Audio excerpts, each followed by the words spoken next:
የኢትዮ ጥያቄ ፕሮግራም ተከታታዮች እንደምን ከረማችሁ? በዛሬው ዕለት መምህር ደምሰው ገብሬና አቶ ተፈሪ አበጋዝን ይዤ ቀርቤያለሁ። ሁለቱም በኢትዮጵያ ጉዳይ ላይ የተለያዩ ርዕሶችን ይዘን እንዲያወያዩን ይዘናቸው የቀረብነው። በእናንተ በኩል የተለመደውን አስተያየት በመስጠት ገንቢ ሂስ እና እንደዚሁም ሸር በማድረግ ላይክ በማድረግ የበኩላችሁን ተባበሩን። ሰብስክራይብ ያደረጋችሁም ሰብስክራይብ በማድረግ የፕሮግራማችን ድጋፍ እንድታደርጉልን የምንጠይቀው። አሁን በቀጥታ ወደ ፕሮግራም እንገባለን። አመሰግናለሁ። ጤና ይስጥልኝ መምህር ደምሰው ገብሬ፣ አቶ ተፈሪ አበጋዝ እንኳን ወደ ኢትዮ ሚዲያ በድጋሚ መጣህ። አቶ ወንድሙ አንተም እንግዲህ የመጀመሪያ እንግዳችን ሆነ በመገኘት በጣም ነው የማመሰግነው። እኔም በጣም አመሰግናለሁኝ እንግዲህ ስለጋበዛችሁኝና ለዚህ መድረክ ስለበቃሁ። ከታዳሚዎችንም ሰላምታ እየሰጠሁኝ እና ስሜ ተፈሪ አበጋዝ ይባላል። አሁን የምኖረው በጀርመን ፍራንክፈርት ነው። እዚህ ባሉ የአማራ ማህበራት አደረጃጀቶች ውስጥ እንደዚሁ እሳተፋለሁኝ። ብዙ ረጅም የፖለቲካ እንደዚህ ታሪክ አለኝ ብዬ ሳይሆን በሀገራዊ ጉዳይ የሁላችንም ኃላፊነት ስላለብን በየትኛውም አገራዊ ጉዳይ በየትኛውም እኛን በሚመለከት ማህበራዊ ጉዳዮችና ልማት ነክ ጉዳዮች ላይ እንደዚሁ የተለያዩ ተሳትፎዎችን አደርጋለሁኝ እና ዛሬም የተገኘሁት እንደዚሁ ይኸው የሀገራዊ ጉዳይ የጋራ አጀንዳ በመሆኑ ነው። በጣም አስፈሰጠኝ ግድል በጣም አመሰግናለሁ። በጣም አመሰግናለሁ። እኔም እስቲ መምህር ደምሴ አንተም እንደዚህ አውቃለሁ በአሁኑ ሰዓት ብዙዎች በየቦታው ያየዋል፣ ግን የጊዜው አዳዲስ የሚመጡ የኢትዮ ጥያቄ እንድተኞችም ስላሉ እንደው ባጭሩ ራስህን አስተዋውቅልኝ። እሺ፣ በመጀመሪያ በእውነት ወንድማችን አቶ አለሙ ለምታደርገው አስተዋጽኦ እውነት ታላቅ አክብሮት አለኝ። ያው እኔ ኢትዮ ጥያቄ ሚዲያ ይህንን ፕሮግራም ዛሬ ስለጋበዘኝ ወንድማችን ተፈሪ ጋርም ታዳሚዎችም እጅግ እውነት ትልቅ አክብሮትና ምስጋና አቀርባለሁ። መምህር ደምሰው ገብሬ እባላለሁ። ዓለም አቀፍ ኢትዮጵያ አድን የጋራ ግብረ ኃይል ምክር ቤት ሊቀመንበር ነኝ። በዚሁ መሰረት እናት ሀገራችንን ከውርደትና ከውድቀት ለማዳን በአሁኑ ሰዓት ከወንድም ኢትዮጵያውያን እዚህ በውጭም በሀገር ቤት ካሉት ጋር ሀገር ለማዳን ያው ትንቅንቅ ላይ ነን። እጅግ በጣም አመሰግናለሁ። እሺ፣ በሁለታችንም በጣም ነው የማመሰግነው። እንግዲህ ውይይታችን በአጠቃላይ ባለው የሽግግር መንግስት ዙሪያ ላይ ቢሆንም እስቲ ከዛ ቀደም ብለን አንደኛ አሁን ኢትዮጵያ ውስጥ በተለይ በቅርቡ የሚታዩት ክስተቶች ህዝብ በሰላም እየወጣ በሰላማዊ ሰልፍ ተቃውሞውን ምርጫ ብሎ መንግስት ለማጭበርበሪያ የሚያቀርበውን አንቀበልም በማለት ከፍተኛ ተጋድሎ እያደረገ ይገኛል። መንግስትም በበኩሉ የምርጫውን አርቲፊሻልነቱን ለመቀየር እና እውነተኛ ምርጫ ለማስመሰል የማይሄድበት የማይሞክረው ጥረት የለም። እንዳውም በቅርቡ ኢህአፓ ይመስለኛል መግለጫ ወጥቷል። ያለው ሁኔታ ለምርጫ የማያመች እና በፍጹም ህዝብ እየታሰረ እየተገደለ ባለበት ሁኔታ፣ ጦርነት በተካሄደበት ሁኔታ የምን ምርጫ ነው ብሎ እንዳውም ህዝቡን ሰላማዊ ሰልፍ ጠርቷል ይህን ነገር በመቃወም እና ይህን የመሳሰሉ ሁኔታዎች በሀገራችን ላይ እየታዩ ያሉበት ሁኔታ አለ። በአጠቃላይ እስኪ ባጭሩ እናንተ እንዴት ያያችሁት ነው? ይህስ በምርጫ ዙሪያ መንግስት ህዝብን አሞኛለሁ እያለ የሚያደርገውን ጥረት እንዴት ነው የሚታየው? መምህር ደምሴ ብትጀምርልን። እሺ፣ በድጋሜ ኢትዮ ጥያቄ እጅግ በጣም አመሰግናለሁ። አድማጮችም እውነት ታላቅ አክብሮትና ምስጋና ያቀርባለሁ። ይህን ፕሮግራም የምትከታተሉም የሀገራችን ሁኔታ እጅግ በጣም አሳሳቢ ነው። እናት ሀገራችን በምን አይነት ደረጃ ላይ በፍትህ እጦት፣ በነፃነት እጦት፣ በማህበራዊ ቀውስ ሀገራችን ወዴት እየሄደች እንዳለች እውነትን ነው ለሀገርና ለህዝብ በአሁኑ ሰዓት ሁሉም ኢትዮጵያዊ በየቦታው ዛሬ የራሱን አስተዋጽኦ ትግል በማድረግ ላይ ነው የሚገኘው። ህዝብና ሀገር ከገባችበት አጣብቂኝ ደረጃ ሀገራችን መስቀልያ መንገድ ላይ ነው የምትገኘው። ለዚህ ሁሉም ኢትዮጵያዊ በአሁኑ ሰዓት በመረባረብ ላይ ነው የሚገኘው። ሀገራችን ዛሬ የገጠማት ችግር አንድ ጎሳ፣ አንድ ብሔር ወይንም አንድ የታጠቀ የተወሰነ ኃይል ብቻ መፍትሄ ይፈልጋል ማለት በእውነቱ እጅግ ስህተት ነው። ምክንያቱም ሀገር የጋራ ነው፣ የሁላችንም ሀገር ናት እናት ሀገራችን ኢትዮጵያ። በዚህ ላይ የሚደርሰው ግፍና መከራ ሰቆቃ ይሄንን ዛሬ ውድ ወንድሞቻችን በየቦታው ጎሮሮ ለጎሮሮ እየተናነቁ ነው የሚገኙት። በዚህ ላይ አሁን ሀገራችን አንደኛ በዘርና በጎሳን መሰረት ያደረገው ፖለቲካ ጸረ ህዝብ መንግስት ደግሞ በመሆኑ ይህንን ለማስወገድና ሀገራችን ዘላቂ መፍትሄዎችን ለመፈለግ ሁሉም ወንድሞቻችን ዛሬ እውነት ትግል ላይ ነው የሚገኙት። ምክንያቱም ሀገር ካጣም በኋላ ሀገሪቷ ከፈረሰች በኋላ ሀገሪቷ ከወደቀች በኋላ ሌላ ሀገር አይኖርንም። ከነ ዩጎዝላቪያ መማር አለ፣ ከነ ሊቢያ መማር አለብን፣ ከነ ሶማሊያ መማር አለብን። ስለዚህ ከነ ዩጎዝላቪያም ተምረን እናት ሀገራችን ከውርደትና ከውድቀት መጠበቅ የሁላችን ታሪካዊ ኃላፊነት ነው። ዛሬ እያንዳንዱ ክልል ደቡብ፣ ሰሜን፣ ምስራቅ፣ ምዕራብ የንጹሃን ደም የሚፈስባት ወለጋ፣ አርሲ የደም መሬት የሆነባት ዜጎች የሃይማኖት አባቶች ካህናት የሚታረዱበት ዜጎች ታፍነው ደብዛቸው በእናት ሀገራቸው የሚጠፉበት ኢትዮጵያ በታሪኳ እንደው ለማጠቃለል ያህል በታሪኳ ያላየችው መከራና ስቃይ እናት ሀገራችን እያየች ነው የምትገኘው። ለዚህ ነው ሁሉም የራሱን አስተዋጽኦ ዛሬ በማድረግ ላይ የሚገኘው። በዚህ ላይ እውነት አንዳንድ ወንድሞቻችን እጅግ ትልቅ አስተዋጽኦ በሀገር ቤትም ትልቅ ትግል በማድረግ ላይ ነው የሚገኙት። በአሁኑ ወቅታዊ ምርጫ የምለው ምርጫ ይሄ ስርዓት ሆነ በምርጫ የሚመጣ ምንም ለውጥ የለም። ምክንያቱም ምርጫ እንደው ላሞኛችሁ ካልሆነ በስተቀር በምርጫ በአገራዊ ምክክር ኮሚሽን የኢትዮጵያ ሕዝብ ፍትህ፣ ነፃነት፣ ህልውና የሚጠብቅ ከሆነ ከባብ እንቁላል እውነት እርግብ መጠበቅ ነው። ኢትስ ኢምፖሲብል የማይቻል ነገር ነው። ምክንያቱም የሁላችንም የጋራ የምትሆኑ እናት ሀገራችንን ከውርደትና ከውድቀት የምናድነው የሁላችንም የጋራ አስተሳሰብ ወደ አንድነት መተን ነው። በምርጫ በዚህ በምርጫ ወቅት እነ ኢህአፓ እውነት አሁን እዛ መሬት ላይ የሚታገሉ ወንድሞቻችን በደቡብ፣ በሰሜን፣ በምስራቅ፣ በምዕራብ ወንድሞቻችን ዛሬ በመተናነቅ ላይ ነው የሚገኙት። አሁን ሚያዝያ 30 ላይ በኢትዮጵያ አቆጣጠር ኢህአፓ መግለጫ አውጥቷል። አጠቃላይ ዲማንድ አቅርበዋል ለመንግስት የታሰሩ የፖለቲካና የህሊና እስረኞች እንዲፈቱ፣ ጦርነት እንዲቆም፣ በሀገሪቷ ሰብአዊና የፖለቲካ ምህዳሩም እንዲሰፋ። ስለዚህ ከምርጫ በፊት ሁሉን አካታች ሁሉን የሚያሰባስብ ብሔራዊ ጉባኤ ተጠርቶ እናት ሀገራችን ከውርደትና ከውድቀት ማዳን ያስፈልገን። እውነት እዛ አካባቢ እንዲህ ለሚንቀሳቀሱ ወንድሞቻችን ትልቅ አክብሮት አለን።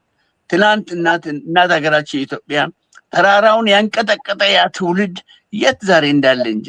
ስለዚህ በኢህአፓም በኩል በህብር በኩል በእናት ፓርቲ በኩል በሌሎችም እንደዚህ አይነት ተመሳሳይ መግለጫዎች በኮከሱ በኩልም መግለጫዎች እየወጡ ነው። ከምርጫ በፊት ሁሉን አሳታፊ ሽግግር መካሄድ አለበት፣ ሰላም መስፈን አለበት፣ ጦርነት መቆም አለበት።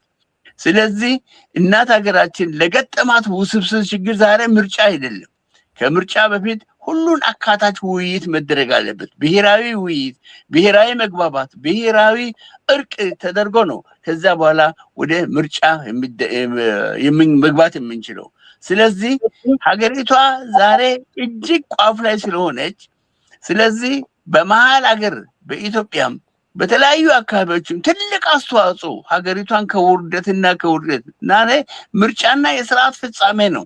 ይሄ ስርዓት እስካለ ድረስ ፍትህ፣ ነፃነት መጠበቅ ኢትስ ኢምፖሲብል የማይቻል ነገር ነው። ስለዚህ አገር ቤት የሚያደርጉት ወንድሞቻችን ትግል እጅግ ታሪካዊ እውነትን ነው። ትልቅ ሞራል ይገባቸዋል። እናት ሀገራችንን ለማዳን በውጭ የምንገኘው ወንድሞቻችን ከጥቃቅን ልዩነቶች ወጥተን ሀገሪቷን ካላዳን ከዚህ የከፋ መከራና ስቃይ ነው። ዛሬ ቁጥሩ ይለያያል እንጂ በቀን 20 ሰው ሞተ፣ 80 ሰው ሞተ። ሞትን ተለማምደዋል። የሞትን አይነት ሁሉ አይተናል። በእሳት ተቃጥሏል፣ ተዘቅዝቆ ተሰቅሏል። ካህናት ቤተክርስቲያን ውስጥ ታርደዋል። ያየነው መከራና ስቃይ ኢትዮጵያ ካሳለፋቸው ስርዓተ ማህበራት የከፋ ደረጃ ላይ ነው። ግን ከዚህ የባሰ ነገር ዛሬ እንዲሁም ዲያስፖራው እኮ ሞቶ ወደ ሀገሪ አስክሬንህ እንዳይላክ እንኳን ተብሏል እኮ። ስለዚህ ከዚህ የበለጠ ብሔራዊ ውርደት ለኛ የለም። ይህንን ደግሞ በል ተብሎ ጌታዋን ያመነች በግ ላቷን ውጭ ታሳድራለች እንደሚባለው አንድ ግለሰብ አንድ ዲያቆን የቤተ ክርስቲያን አገልጋይ ወጥቶ እንዲህ አንድን የሀገር ዜጋ ስትሞቱ እንኳን እዛው ተቀበሩ አትምጡ እኛ ጋር ማለት በጣም በጣም የሚያሳዝን ነገር ነው። ስለዚህ ሀገራችን ለገጠማች ችግር ዛሬ የኢትዮጵያን ችግር በምርጫ አይፈታም። እጅግ በጣም አመሰግናለሁ። ታንክ ዩ ሶ ማች።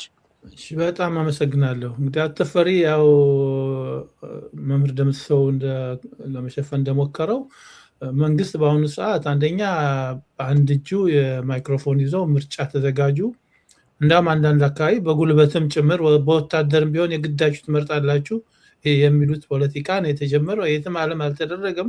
በግድ በወታደር አስገድጃ ተመርጫለሁ ለማለት። በሌላ በኩል በናፈሳ አጧጥፈዋል። ብዙዎቹን እስር ቤት እንደጨመረ ነው። አሁንም እንዳለው ይቀጥላል። በዚህ ከፋኖ ጋር ያለውንም ውጊያ የህልውና ትግል ተቀብሎ ያለውን ችግር የራሱ የጀመረው ጦርነት እና ራሱ ያመጣው መዘዝ በመሆኑ ያንን የሚቀዘቅዝበት መንገድ ላይ ከመሄድ ይልቅ በማን አለብኝነት አሁንም እየገፋ ፋኖም የህልውና ትግሉን አጧጥፎ በመታገል ላይ ይገኛል። በወታደራዊ ድሎችን በኩል መንግስት ብዙም የቀናውና የቻለ አይደለም። ያለው እንትን ሰውን በሚዲያ በኩል ብቻ የተሳሳተ ኢንፎርሜሽን በመስጠት በተራ ስድብ ሀገሪቱን ከጎረቤት ሀገር ጋር መጋጫት መንገድ በመጥለቅ ወደብን ምክንያት በመፍጠር የተለያዩ ተቀባይነት የላቸውን ምክንያቱ እየፈጠረ ግን ግድያውና ጭፍጨፋው እንደቀጠለ ነው። እንዴት አድርገን ነው ይህንን ስርዓት ማስወገድ የምንችለው? እስቲ የበኩልህን አስተያየት ስንትልን አቶ ተፈሪ።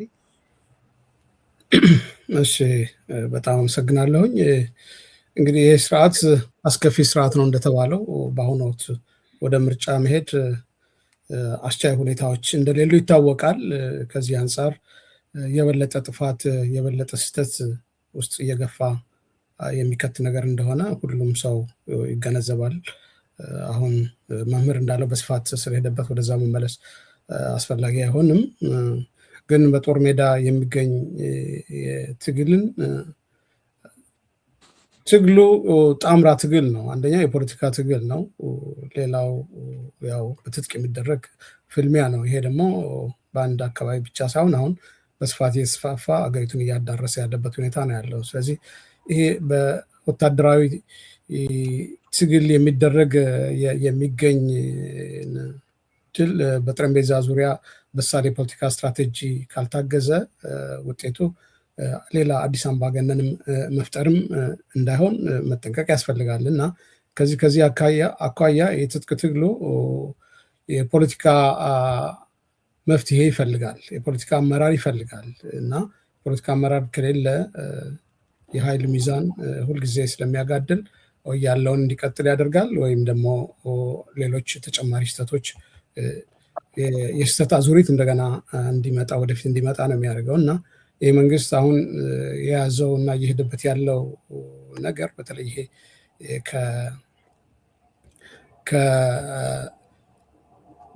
ከዚያ ጎሳ ፖለቲካ አንጻር ስር ነቀል የሆነ ለውጥ ነው የሚያስፈልገው። ይህ ስር ነቀል ለውጥ ለማምጣት እንግዲህ ዘርን መሰረት ያደረገ የፖለቲካ ስርዓት በተፈጥሮ አግላይ እና ግጭት ጠማቂ ነው። ይህን ስርዓት ከስሩ ለማስወገድ ደግሞ ስርዓታዊ መፍትሄ ነው የሚያስፈልገው እና ዲሞክራቲክ የሆነ ስርዓት መተካት ይኖርበታል እና ይሄ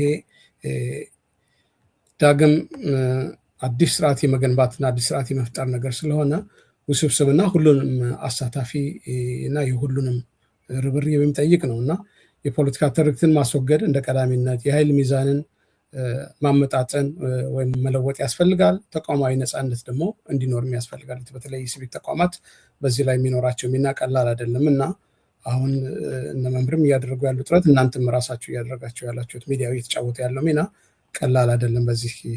ከዚህ አንጻር ማለት ነው እና ይሄ የሽግግር መንግስቱ እንደ ብቸኛ መፍትሄ የሚታይበት ሁኔታ በአሁኑ ወቅት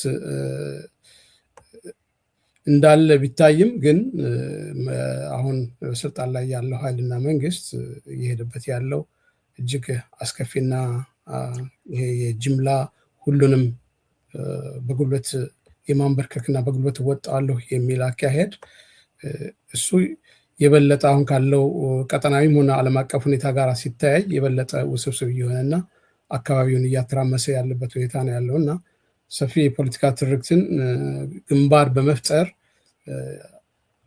አዲስ ማህበራዊ ትስስርን በመፍጠር አዲስ የፖለቲካ አመለካከትን የወል የሆነ የፖለቲካ አመለካከትን በጋራ በመፍጠር ይህን ሂደት መስበር ያስፈልጋል እና አገርን ማዳን የሚቻለው አብሮ በመቆም የሲቪክ እና ማህበራት ምሁራንም አብሮ በመስራት የስትራቴጂካዊ እና ዲፕሎማሲያዊ እንቅስቃሴ ተቀባይነት ያለው አብሮ በማድረግ ይሄ ለቀጣዩ ሽግግር አስቸኳይ ሁኔታዎችና መደራደሮችን አስቀድመው በመፍጠር ነው የሚሆነው እና ይሄ ግልጽ የድርድር ቅድመ ሁኔታ በሽግግር ሂደት ላይ ተጽዕኖ ፈጣሪ የሆኑ ነገሮችን ማየት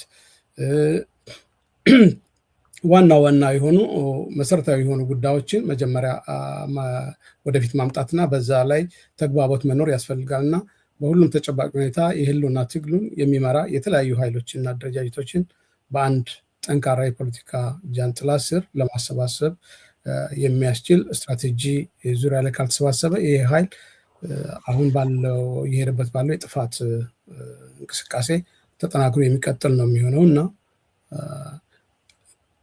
የወታደራዊ አቅም ዘላቂ መፍትሄ ያመጣል ብሎ እየተሄደበት ያለው ነገር አሁን ከኢራቅ ብዙ ማየት እንችላለን እና ጦርነት ልብ ላይ ነው የሚሰራው እና በመሳሪያ በትጥቅ ማማርና መብዛት የሚወሰን እንዳልሆነ እየተመለከት ነው ያለነው እና ስለዚህ የኛ መንግስት የኢትዮጵያም ሁኔታ ከዚህ ነባራዊ ነገር ብዙ ነገር ይማራል ብዬ አስባለሁ እና አሁን ያለው እንቅስቃሴ ሲቪኩም ዜጋውም የታጠቀውም ኃይል ራሱ ደግሞ ስልጣን ላይ ያለው አካል ቆም ብሎ የሄደበት ያለውን የጥፋት እንቅስቃሴ ማየትና መመርመር የሚያስፈልግ ይመስለኛል።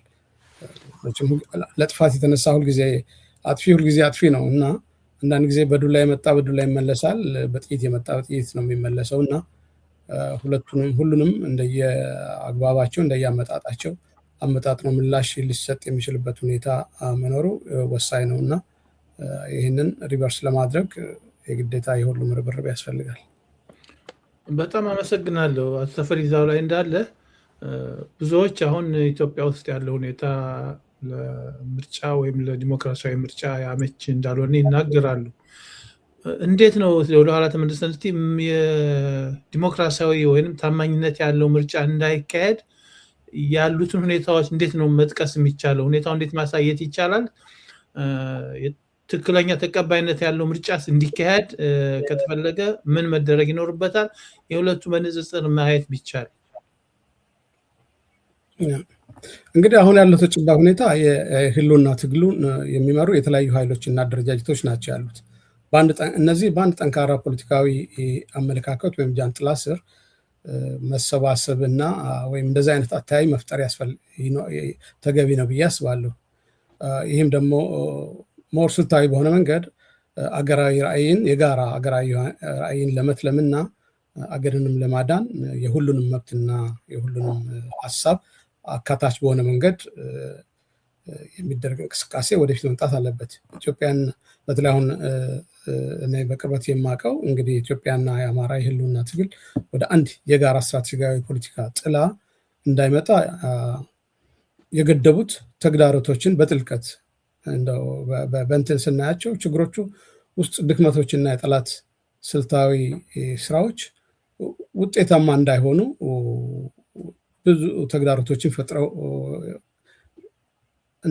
እንመለከታለን እና እንደው ስትራቴጂካዊ ወይም ስልታዊ የሆነ እንደው አመራርና የፖለቲካ ማዕቀፍ በሁሉም ዘንድ እንዲኖር መፍጠር ያስፈልጋል። ይሄ እንግዲህ ህዝቡ መምከር አለበት፣ ምሁራኑ መምከር አለባቸው፣ ባለሙያዎቹ መምከር አለባቸው፣ መምጣት አለባቸው። ለዚህ ዘላቂ የሆነ መፍትሄ መሻት ያስፈልጋል። ፍላጎት ብቻ በራሱ በቂ አይደለም አሁን። ስለዚህ የትጥቅ ትግሉ መሬት ላይ ካለው ከፍተኛ መስዋዕትነት የተከፈለ ቢሆንም በሁሉም አቅጣጫ ያንን ድል ወደ ፖለቲካ ትርፍ የሚቀይር አንድ ወጥ የሆነ የፖለቲካ አመለካከትና ሊያግባባ የሚችል አጀንዳዎች ወደፊት መምጣት አለባቸው። በዚህ ላይ ምሁሩ አብይ ሚና ሊኖረው ይገባል። ከመሰባሰብ ከመወያየት ባለፈ አሁን ተግባራዊ እንቅስቃሴ ያስፈልጋል። ይሄ ደግሞ ዓለም አቀፍ ማህበረሰቡንም ሊያቅብ በሚችል መልኩ ሊያሳትፍ በሚችል መልኩ መሰራት ይኖርበታል። ይሄ ካልሆነ መዘዙ እየከፋ እየበዛ ነው የሚሄደው። ሌላው ስርዓቱን ይሄ የከፋፍለ ግዛ ስርዓት ስለሆነ ስርዓቱ እየሄደበት ያለው ነገር ይሄንን ከዚህ በኋላ እንዳይቀጥል ለማድረግ ስራዎች መሰራት አለባቸው ብዬ አስባለሁኝ። ይሄ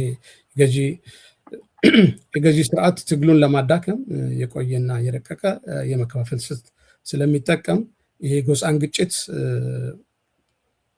ማስፋፋትና ከመፍጠር ጀምሮ ያው በማስፋፋት እየሄደበት ያለውን ነገር እሱን መግታት ያስፈልጋል። ይሄ ትግሉ ሀገራዊ ይዘት የሚሆነው ደግሞ ትግሉ ሀገራዊ ይዘት እንዲኖረው እና ለማድረግ ሲቻል ነው። የሌሎችም አሁን ለመብትና ነፃነት እየተዋደቁ ያሉ ወገኖችንም የእነሱን እንቅስቃሴና የእነሱን ሀሳብ በግምት ውስጥ ማስገባት ያስፈልጋል። ስለዚህ የጋራ አቅም ከዛ ውስጥ እንዴት ሊወጣ ይችላል፣ የጋራ የሆነውን ነገር የቱ ነው ብሎ በጋራ አጀንዳ ዙሪያ ላይ የጋራ ተግባቦትና የጋራ መናበብ የሚቻልበት ነገር ከሌለ አሁንም አዙሪቱ ይቀጥላል እና ስለዚህ ይሄ በጣም ምሁራኑ በዚህ ጉዳይ ላይ ጠንክረው መስራትና ዘላቂ መፍትሄ ሊያመጣ የሚችል ዘላቂ ድል ሊያስገኝ የሚችል ኃይል እንዲፈጠር ማድረግ ያስፈልጋል። ይሄ ህዝባዊ ድጋፍ ያስፈልገዋል ማለት ነው። በሌላ በኩል ሌላው በትግሉ ውስጥ ሰርጎ ገቦች እና ትግሉን የሚያዳክሙ የሚበታትነው በተለያየ በውጭም በውስጥም እንደምናየው የተለያየ አጀንዳ ይዘው የመጡ ህዝቡን የሚያዘናጉ ወይም ህዝቡን የሌለ ተስፋ ውስጥ የሚከቱ እንቅስቃሴዎች እነዚህን መመከት ያስፈልጋል ብዬ አስባለሁ እና ከዚህ ባለፈ ህዝቡ አሁን ስለ ልቦናዊ ጥንካሬ መፍጠር ይኖርበታል እና ይሄ ፕሮፓጋንዳውን ጦርነት የመረጃን መጣረስና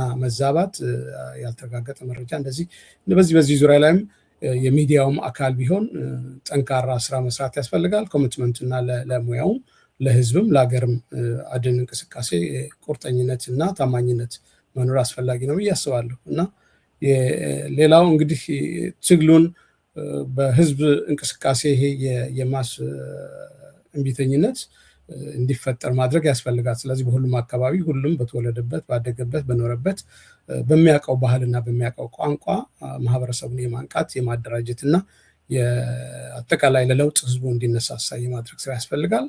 ከዛ አንጻር እንግዲህ በሎጂስቲክ በምናምን ዙሪያ ላይ የሚታገዝ ያለባቸው ነገሮችን ሁሉም አቅሞ ፈቅደ ሁሉ በሀሳብም ከእውቀትም ጀምሮ በፋይናንስም በሪሶርስም በቴክኖሎጂም ህዝቡን እንቅስቃሴ ማገዝ እና ትግሉ የጋራ የሁሉም ህዝብ እያንዳንዱ ዜጋ መሆኑን አጽንኦት ሰጥቶ ህዝቡ እንዲቀበለውና እንዲያምንበት ያስፈልጋል። አሁን ከኢራቅ እንደምንማረው አሁን አይታችሁ ከሆነ ትራምፕ አሁን ሀገሪቱን እንግዲህ እንዳልነበረች የስንት ሺህ ዘመን ታሪክ አወድማለሁ ብሎ ሲነሳ በየድልድዩና በእያንዳንዱ ተቋማት በየእንትኑ ዙሪያ ላይ ህዝቡ ጨርሶ ወጥቶ ነው የተሰለፈው እና እንደ የማስ እንትን ነው የሆነው፣ ጋሻ ነው የሆነው ህዝቡ ማለት ነው። እኛን መጨረስ ነው ብሎ ነው የወጣው። እኛ ካላለቅን አገራችን አትፈርስም ብሎ ነው የወጣው እና ይሄ ስርዓቱን ደግፎት አይደለም። ህዝቡ ግን አገርን የማዳን ኃላፊነት የሁሉም ስለሆነ አገር በማዳን ዙሪያ ላይ ሁሉም አብሮ ነው የመጣው እና ህዝባዊ ጋሻ መፍጠር ያስፈልጋልና ይሄ የሚያስተምረን ትልቅ ነገር አለ። የኛም ህዝብ ወጥቶ አገራችን አትፈርስም፣ አናልቅም፣ ከዚህ በኋላ ለአንድነትና ለጋራ ህልውና አብረን መቆም አለብን ብሎ ለትግሉ መከታና ጋሻ የመሆን ሁለገብ እንቅስቃሴ ያስፈልጋል ብዬ አስባለሁኝ። ከጊዜ አንጻር ይህን ካልኩ በቃ ይመስለኛል።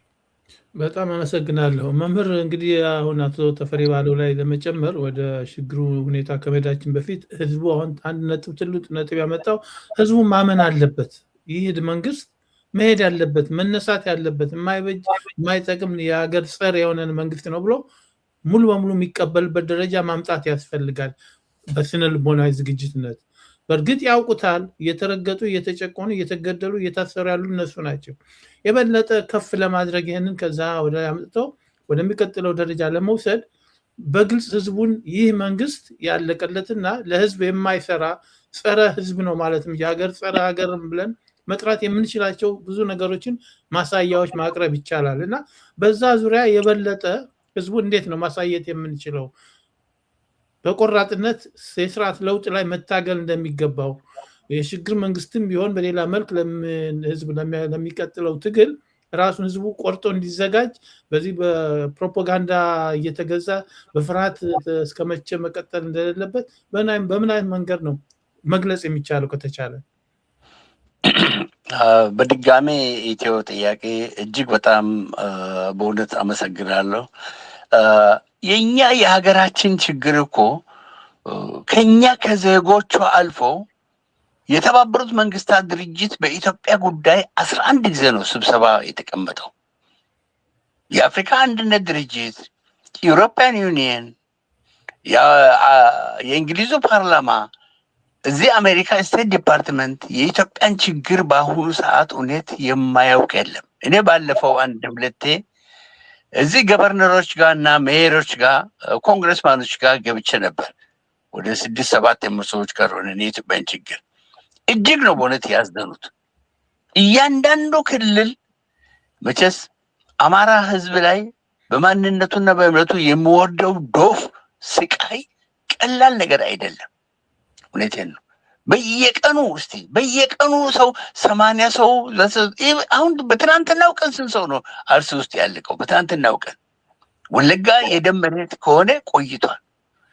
የኦሮሞ ህዝብ ላይ፣ የትግራይ ህዝብ ላይ፣ በደቡብ ባለው በተለያዩት አካባቢዎች የሞት ዜና በየቀኑ የሰው ቁጥር ይለያያል እንጂ የማንሰማበት እውነት ጊዜ የለም። ሀገሪቷን ዛሬ የገጠመው በዘር ጥላቻ፣ በጦርነት እውነት ምስቅልቅሏ ኢትዮጵያ እያየች ነው የምትገኘው። ዛሬ እናት ሀገራችን ኢትዮጵያ እኮ ወጥቶ ለመግባት በልቶ ለመኖር ምን አይነት ስቃይና መከራ ውስጥ እንዳለች ማንኛውም ዜጋ ከደቡብ እስከ ሰሜን ከምስራቅ እስከ ምዕራብ ማንኛውም ወንድሞቻችን እውነትን ነው ይረዳሉ። በጅምላ ህዝብ የሚገደልበት እኮ ነው፣ በድሮን የሚገደል ዛሬ ደብረ ታቦር እኮ 20 ጊዜ በቦምብ ተደብድባለች። 20 ጊዜ ደብረ ታቦር እዛ ውስጥ ሆስፒታል ያሉት እውነት ለወሊድ የገቡ እናቶቻችን እህቶቻችን ተደብድቦ አልኩ።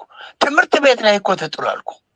ዛሬ በድሮን ስለሚገለን ነው እንደ አሁን ወደ ምርጫ የምንሄደው። ይህን መንግስት እንደገና ደግሞ ለማንገስ አሁን የምንሯሯጠው እውነት ለሚያጅቡት አጃቢዎች እጅግ በጣም ከታሪክ ለማይማሩ ግለሰቦች እጅግ በጣም እውነት አዝናለሁ። ይህንን ኋላ በአስተያየት መጣለሁ።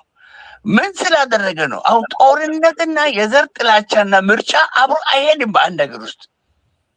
ሀገራችን በነፃነት በፊት በዲሞክራሲ እጦት ምን ያህል ስቃይና መከራ እንዳለች ማንኛውም ማህበረሰብ ኢትዮጵያ ውስጥ የኢትዮጵያን ችግር ዛሬ እውነትን ነው ዛሬ ተራ አንደኛ ደረጃ ያለ ተማሪ የኢትዮጵያን ችግር በሚገባ ያውቃል።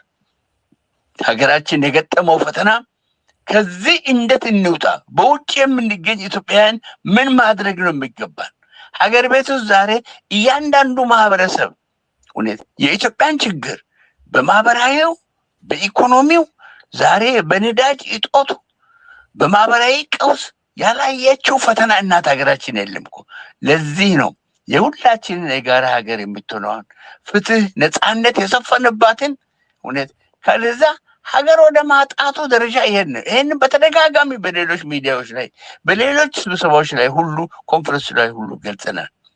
ኢትዮጵያን ምን አይነት መከራና ስቃይ እንደገጠማት እውነት ማንኛውም ሲቪክ ማህበራት፣ መምህራኖች፣ የጤና ባለሙያዎች፣ በሀገር ውስጥ የሚንቀሳቀሱ የፖለቲካ ፓርቲዎች፣ ድርጅቶች ጠንቅቀው ማንኛውም ያውቃል። ግን ከዚህ ባሻገር ሀገራችን ዛሬ የገጠማትን ችግር በአዲስ የሽግግር ሂደት በሰላምና ደህንነት በብሔራዊ ውይይት ችግሮቹ ተፈተው ለዚህ ዋና ዋስትናችን ለአንድ ሀገር ህዝብ ህልውና ነው። ህልውናው ዛሬ በድሮን በጄት በሞርታር በታንክ ለሚጨፈጨፍ ሰው እንደገና ሌላ ምርጫ ሰው ይገባል እንዴ? ምን አይነት መከራና ስቃይ ኢትዮጵያ በነፃነት በሰላምና ደህንነት ፒስ ኤንድ ሴኪሪቲ እጦት ምን አይነት እውነት መከራና ስቃይ። ከዛም ባሻገር እኮ ለአንድ ሀገር ማንነት መግለጫ ምንድን ነው? ብሔራዊ መዝሙር ነው። ብሔራዊ መዝሙሩን ኢትዮጵያ ኢትዮጵያ የምንለውን አጥፍተውታል። በአዲስ አበባ እኮ ሰንደቅ ዓላማ የኢትዮጵያ ሰንደቅ ዓላማ እንዳይሰቀሉ እኮ ተከልክሏል እኮ።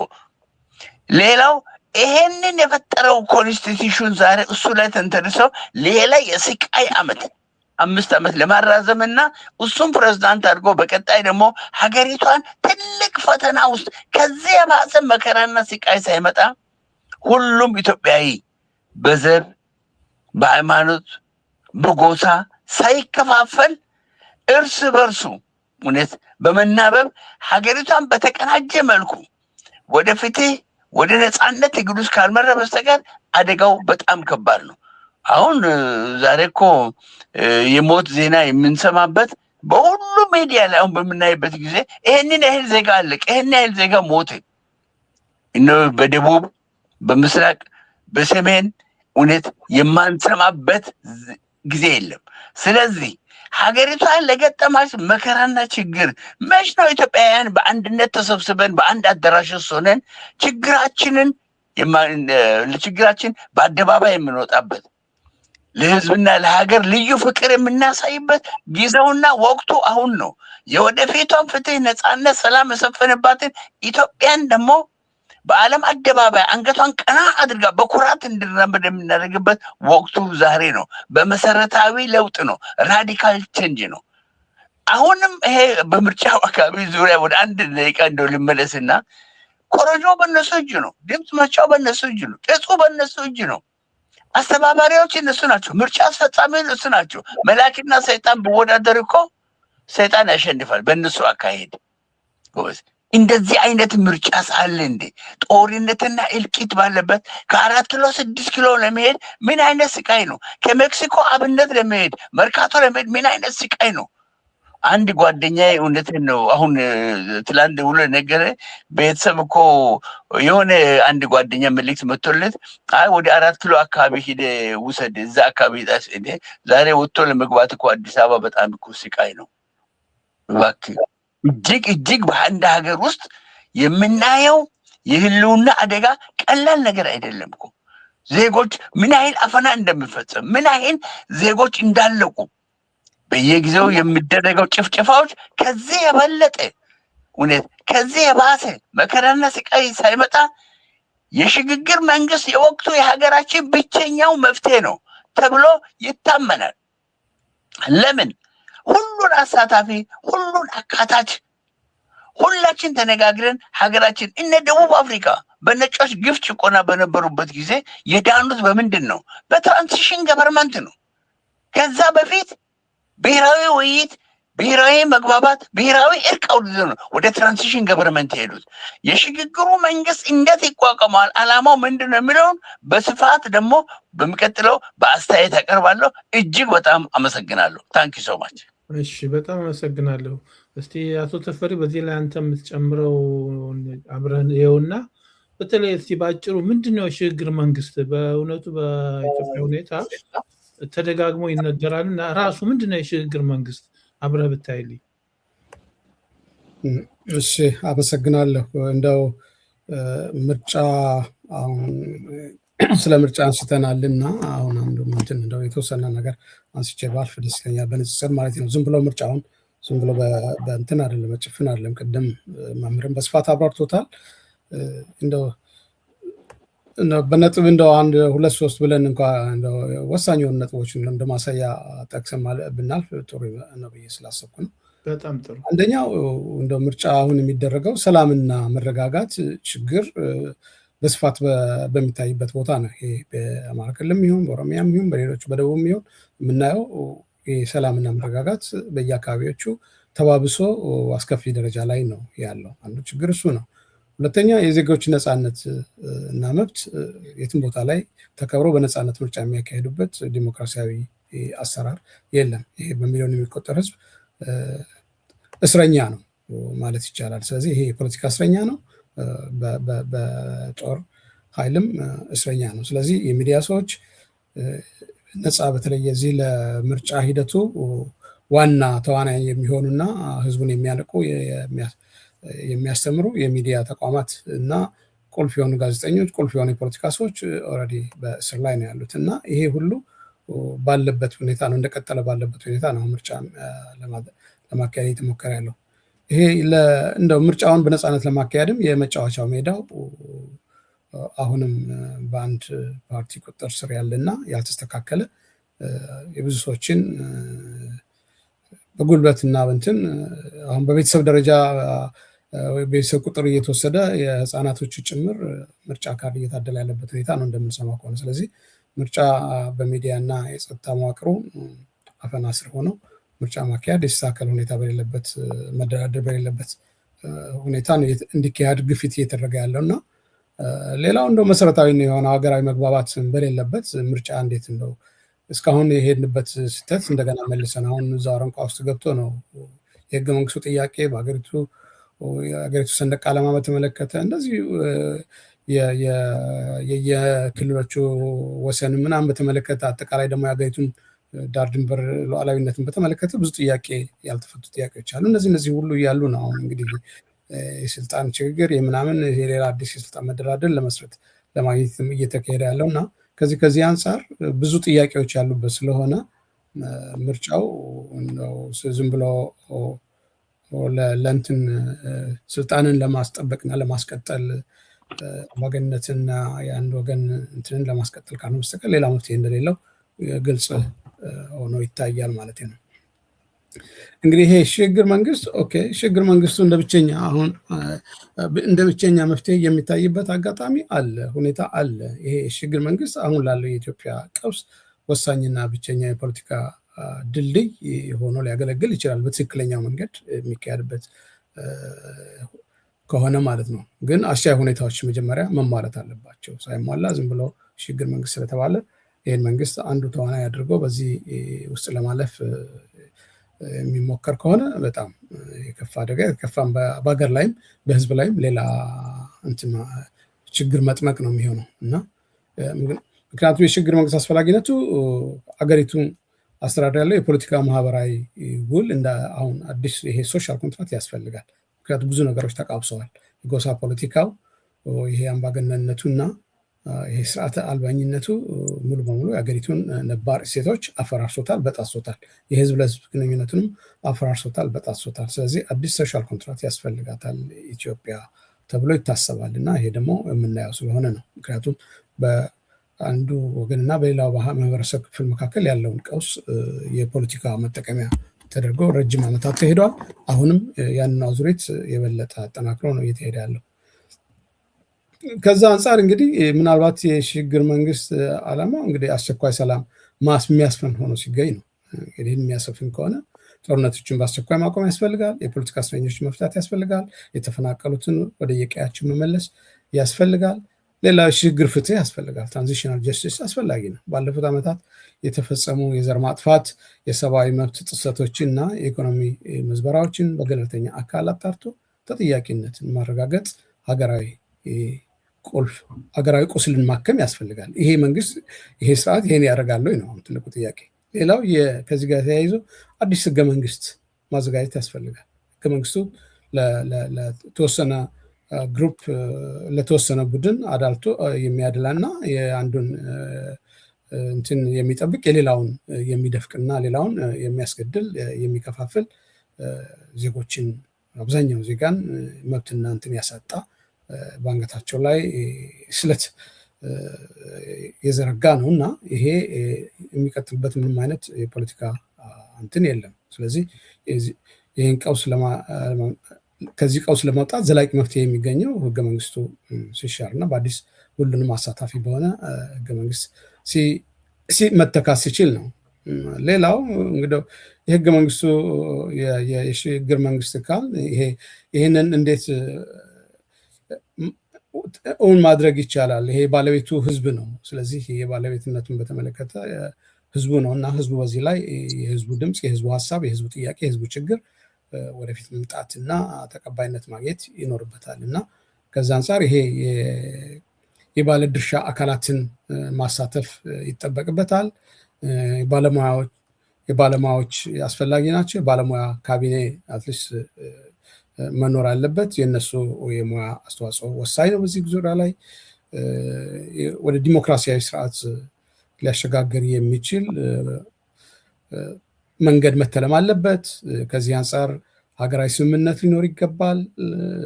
ይሄ ናሽናል ኮንሰንስ አስፈላጊ ነው። የጸጥታ መዋቅር ሪፎርም እንዴት መሆን አለበት? ይሄ ሴኩሪቲ ሴክተር ሪፎርም ያስፈልጋል። እሱ ላይ መግባባት ያስፈልጋል። ነፃ ተቋማትን መገንባት ያስፈልጋል።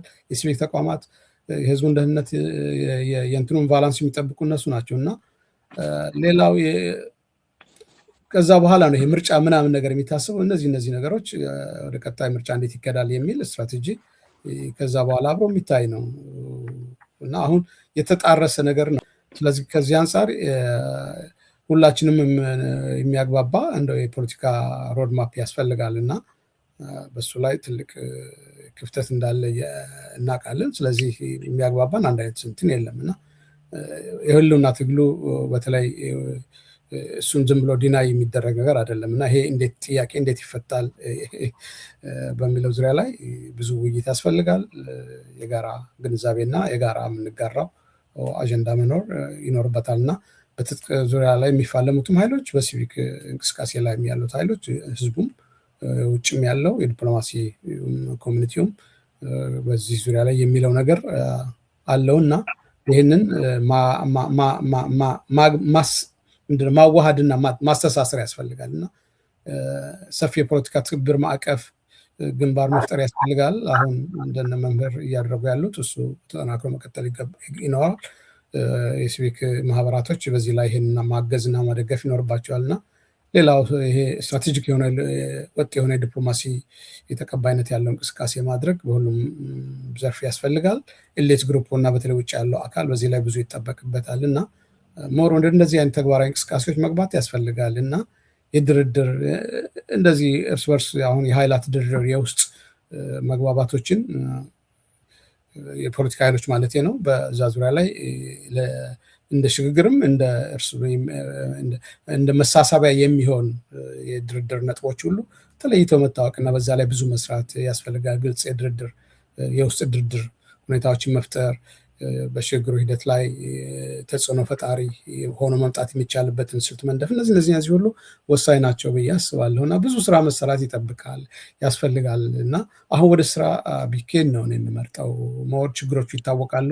ለረጅም ዓመታት እንግዲህ እየተወሩ በመድረክ ላይም በየአዳራሽም ዙሪያ ላይ ውስጥም በሀገር ውስጥም በውጭም እየሰራበት ያለ ነገር ነው ያለው። ግን አሁን ይሄን እንዴት ስትራቴጃይዝ አድርገን እንዴት ወደ መሬት ስጋ ለብሶ እንዴት መሬት ላይ ይረፍ የሚለው እሱ ላይ ነው መሰራት ያለበት። የጎደለው ነገር እሱ ነው። እሱ ማድረግ አልቻለም። ብዙ እንናገራለን፣ ብዙ መድረኮች ይከፍታሉ፣ ብዙ በሚዲያ ሀሳቦች ብዙ ይንሸራሸራል ይላሉ፣ ብዙ ጥናቶች ይደረጋሉ። ሁሉም ነገር ሸልፍ ላይ ነው የሚቀረው፣ አየር ላይ ነው እየቀረ ያለው። እንደ አዲስ መልሰን ወደዛው ያንን ሀሳብ እንደገና እየመለስን እየከለስን ያለ ነው እና ሞር አክሽን ኦሪየንትድ ሆነን በቃ ኮሚትመንት ያላቸው አካላት ወደፊት ስበውት ቢመጡ ሀሳቦቹን ወደ ተግባር ላይ ቢወርዱ ትንሽ አቅጣጫ ይዛል ብዬ አስባለሁ። በጣም አመሰግናለሁ። አሁን ያነሳሁት ተፈሪ አንድ ነጥብ አለ። ምክንያቱም ትክክል ነው። ይሄ የሽግግር መንግስት አስፈላጊነት ከዓመት በፊትም ተጀምሮ ነበር። በመሀል የአሰብን ካርታ መዘዘ፣ ቀጠለ በሱዳን በኩል እንደገና ቀይ ባህርንም የተለያዩ ካርታዎች በመምዘዝ ትኩረቱን ወደ ሌላ ህዝብ እንዲያደርግ በማድረግ የሚያደርገው ሙከራ የተሳካለት ይመስላል። አሁንም ባለው ምርጫ የሚሉትን ትልቅ ምክንያት የፈጠረው ይሄ አይነት ሁኔታዎች ዳብረው አድገው ወደ ውጤት እንዳይጠጉ ለማድረግ የሚያደርገው ጥረት ይመስለኛል። ስለዚህ አሁን እንግዲህ በአሁኑ ሰዓት እንዳውም የሽግግር መንግስት ጥያቄ በደንብ ተነስቷል። መንግስትም ሁሉ ነገር ተጋልጦ የሚዋሸውና የሚደብቀውን ነገር ያጣበት ሁኔታ ላይ የደረሰ ይመስላል። ህዝብም በዚህ ላይ ከሱ የውሸት መሀላ የሚጠብቀው ነገር አለመኖሩም ተረድቷል። ስለዚህ አሁን ይህን የሽግግር መንግስት እነማን ናቸው እንዲፈጥሩት? በዚህ ላይ በደንብ ብዙዎች ጥያቄ ነው። የሽግግር መንግስት የሽግግር ይባላል፣ ማን ያምጣው፣ እንዴት ነው ፎርም የሚደረገው የሚለው በግልጽ አይታይም። ሌላው አንዳንዶቹ ካለው መንግስት ጋርም ጭምር የሚሉት አላቸው። ሌሎች መንግስት ለፍርድ መቅረብ ያለበት እንደገና ዋናው ተጠያቂና የችግሩ መሰረት ሆኖ እንዴት ነው እንደ መፍትሄ ተደርጎ የሚመጣው እሱ ለፍርድ የሚቀርቡት ውስጥ እንጂ ያለው ችግር መስገብቶ እንደገና ሀገርን የማስተዳደር እድል ውስጥ መግባት ያለበት አይደለም የሚሉ አሉ። እንደው የእናንተን እይታ በዚህ ላይ ነው። መምህር በዚህ ላይ ብትጀምርልን። ኦኬ እጅግ በጣም በድጋሜ ወንድሜ ተፈሪንም ወንድሜ አለሙንም እጅግ በጣም አመሰግናለሁ። የእናት ሀገራችን የኢትዮጵያ ችግር እውነት ለመናገር ተወርቶ የሚያልቅ ጉዳይ አይደለም። ግን ብዙ ዳይሬክሽኖች አቅጣጫ የሚያስቱ ነገሮችን በአሁኑ ሰዓት እየተፈጠሩ እያየን ነው ያለ ነው። የኢትዮጵያ ችግር ሀገራችን የገጠማት ችግር በኢትዮጵያዊነት ማዕቀፍ የኢትዮጵያ ችግር ይፈታል የሚል እኔ ሙሉ እምነት አለ። ግን ያለንን የራሳችን ድክመት በምንም አይነት መሸፈን የለብንም። ዛሬ በውጭ ሀገር ያለነው በአውሮፓ፣ በአሜሪካ፣ በካናዳ፣ በአውስትራሊያ በርካታ ምሁራኖች አለን። እርስ በርስ የገመድ ጉተታ መሳሳቦችና አንዱ አንዱን ብሌም ማድረግ፣ አንዱ አንዱን ማጥቆር የዛ አይነት ሁኔታዎች ናቸው አገሪቷ ዛሬ በጣም ውስብስብ ነገሮች፣ የጎሰኝነት፣ ጎጠኝነት፣ እነዚህ ነገሮች እናት ሀገራችን ለገጠማት ችግር መብትና አማራጭ ሀሳቦችና ኢትዮጵያ ሕዝብ ላይ እየተፈጸመ ያለው የግፍ ናዳ፣ የሰቆቃው ዘመን እና የእናቶችን እንባ የምናስቆመው በአንድነት በህብረት ብቻ እኛ ስንሆን ነው። ሀገራችን የገጠማት የጎሳ ፖለቲካና እልቂት የህልውና አደጋ ቀላል አይደለም። ይሄ የህልውናውን ትግል በምናይበት ጊዜ አሁን ሀገራችን ለገጠማት ውስብስብ ችግር መሬት ላይ ያለው ትግል የኢትዮጵያን የወደፊት ዕጣ ይወስናል። ይህንን ማመን አለብን። አሁን በውጭ ሀገር ያለ ነው የምንንቀሳቀሰው ማንኛውም እውነት የዚህ ትግል አካል ደጋፊ ሆነን ነው የምንንቀሳቀሰው። መሬት ላይ አሁን ለህልውናቸውን ለማስከበር አትኖር የተባለ ሰው አሁን እሱ ምንድን ነው በየጊዜው ቅድም እንዳነሳችሁት አጀንዳ ይፈልጋል። ይሄ አጀንዳው ምንድን ነው? ግድብ ኢትዮጵያ ያስፈልጋታል፣ ቀይ ባህር ያስፈልጋታል፣ አሰብ ወደብ ያስፈልጋታል። በህይወት አትኑር የተባለ ሰው ግድብ ተሰጠው፣ መንኮራኩር ኢትዮጵያ ሰራች፣ ነዳጅ አመረተች። አሁን ይሄ ሁሉ ምንድን ነው? አንዴ በልቶ ማደር እንኳን በቀን ዛሬ ያልቻለ ህዝብ ተመልሶ በተለያየ እነሱ በሚሰጡት አጀንዳ የመጠለፍ ጉዳዮች ደግሞ አንዱ ድክመት አለ በሀገር ቤትም በውጭም። እኛ አሁን እኮ ግድብ አያስፈልግም አይደለም፣ ነዳጅ አያስፈልገን አይደለም እኮ ኢትዮጵያ መንኮራኩር አታምርት አይደለም። እንደው እንደሰለጠኑ ሀገሮች እንደ ሲጋራ ሚሳኤል የምታመርት ሮኬት እና ድሮን ጄት የምታመርት እንኳን ኢትዮጵያ ብትሆን ለምንም ነገር ለአንድ ህዝብ የሚቀድመው በመጀመሪያ ምንድነው? ህልውና ነው። ህልውና ነው፣ ነፃነት ነው፣ ፒስ ኤንድ ሴኪሪቲ ናቸው። የታሪክ ትምህርት የሚያስተምረን ሶስቱን ነገሮች ናቸው። እነዚህ ላይ ህልውናን ለማስከበር ለኢትዮጵያ ነፃነት የሚታገሉ መሬት ላይ ያሉት የፖለቲካ ድርጅቶች አሉ። ሁለተኛ በትጥቅ ትግል ለመግደል አንድ ሰው ጠበንጃ ይዞ ሲመጣ አንተ ቆመ መሞት የለብህም። ለህልውናቸው የሚታገሉ አሉ። ዋናው ነገር ሀገሪቷን ለገጠማት ችግር የፖለቲካ ድርጅቶች፣ የታጠቁ አካላት፣ ሲቪክ ማህበራት፣ ምሁራኖች፣ ታዋቂ ግለሰቦች፣ የሃይማኖት ግለሰቦች ጉባኤዎች አሁን በሚቀጥለው ይደረጋሉ። በዛ ጉባኤ ላይ ልዩነቶቻችንን አስወግደው ወደ አንድነት በመምጣት ታርጌት ማድረግ ያለብን ምንድን ነው? አንገደልም፣ በግፍ አንታሰርም፣ በግፍ መከራ እናይም፣ የእናቶችን እንባ እናስቆማለን፣ የህዝባችን ኢትዮጵያ በየቀኑ የሚሞተውን ሰው እናስብ። ለዚህ ወደ አንድነት መምጣት አለብን። ብሔራዊ ውይይት፣ ብሔራዊ መግባባትና ብሔራዊ እርቅ የኢትዮጵያን ጉዳይ ይወስናታል። ለዚህ ነው መጀመሪያ ወደ ምርጫ ከመሄዳችን በፊት ትራንዚሽናል ጀስቲስ ጉዳይ ከመሄዳችን በፊት ብሔራዊ ውይይት ይቀድማል። ይህንን በተደጋጋሚ እውነት መሰብሰብና መነጋገር ያልቻለ ሰው ወደ ሽግግር መንግስት እኮ ኢትስ ኢምፖሲብል አይደርስም። ለዚህ ነው አሁን ነገም ሰሞኑንም ባለፈውን በተደጋጋሚ ወደ 10-20 የሚሆን አሁን እዚህ ዋሽንግተን ዲሲ ምናምን አካባቢ ወደ 50-60 አይነት ድርጅቶች ጋጋታ አለ። ሁሉም ወደ ገመድ ጉተታ መሳሳብ ሳይሆን ይሄ ሁሉ ወደ አንድነት መምጣት አለበት ሀገሪቷን። አሁን የሽግግር መንግስት እዚህ ላይ ጥሩ አይነት ነገር የሽግግር መንግስቱ መመስረት ግብና ዓላማው ምንድን ነው? ዓላማው ለነፃነት ነው። ግቡ ምንድን ነው? ሁሉን አሳታፊና አካታች የሁላችንም የጋራ አገር በፍትህ በነፃነት በእኩልነት የምንኖርባትን አገር ለመመስረት ነው ዓላማው ይሄ ነው የሽግግር መንግስት። ግን ማን ነው ይሄንን ሽግግር መንግስት የሚያቋቁመው? የሽግግር መንግስቱም ለማዋቀር መሬት ላይ የሚደረገው ትግል ወሳኝነት አለው። ፕሊዝ ምክንያቱም ለመንግስት እጅግ በጣም ቅርብ ናቸው እነዚህ ሰዎች። አሁን ህልውናቸውን ለማስከበር ፋኖች ይታገላሉ፣ የፖለቲካ ፓርቲዎች አሉ። በደቡብ የሚደረገው የነጻነት ታጋዮች እንቅስቃሴ አለ። በጋምቤላ የሚደረገው የነጻነት እንቅስቃሴ አለ። በሶማሊያ አካባቢ በምስራቅ የሚደረገው የነጻነት አለ። በአፋር የሚደረገው የነጻነት ታጋዮች፣ እነዚህን ኮኦርዲኔት መሆን አለባቸው።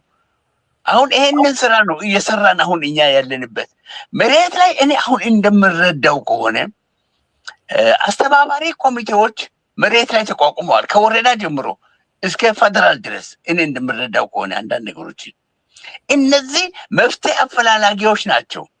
ሁለተኛ ደግሞ ምንድነው ፋሲሊቴተሮች፣ አመቻቾች አሉ። ሶስተኛ ምንድነው እውነት አፈላላጊ ኮሚቴ አለ። የሰላምና የእርቅ ኮሚቴዎች ከአሁኑ መዘጋጀት አለባቸው። ይሄ ስርዓቱ ከመውደቁ በፊት ጎበዝ፣ ካለዛ የኢትዮጵያ ትግል አራተኛ ጊዜ ይጠለፋል። ከ1953 ዓመተ ምህረት ከነ መንግስቱ ነዋይ ጊዜ ጀምሮ ስጠለፍ በደርግ ስጠለፍ በሁሉም ስጠለፍ መጥቶ አራተኛ ደረጃ ላይ ነው፣ ሶስተኛ ደረጃ ላይ ነው። አሁን ብልጽግና ተብለው እዛው ጡጦ ጠብተው ያደጉት የኢህአዴግ ልጆች ይህንን ትግል የጠለፉት። አሁን ይሄ ትግል እንዳይጠለፍ በብልጣብልጦችና በአስመሳዮች እውነት በታሪክ የህሊናቸው ለሆዳቸው የሰጡት ባንዳ ምሁራኖች ይሄ ትግል እንዳይጠለፍ አሁን ምሁራኖች ሚና የሚጫወቱበት፣ የፖለቲካ ድርጅቶች ሚና የሚጫወቱበት። እኔ አሁን እነ ኢህአፓን እነ ህብር ኢትዮጵያን እጅግ በጣም አደንቃለሁ። የታሰሩ የፖለቲካ እስረኞች ዛሬ ቅሊንጦ፣ ቃሊቲ፣ አባ ሳሙኤል ዞን 1 ዞን 2 ዞን 3 ዞን 5 ድረስ እንሂድ። ዝዋይ እስር ቤት ሄደን ጉድ እንሂድ፣ ቡልቡላ እንሂድ፣ አዳሜት ሁሉ እንሂድ።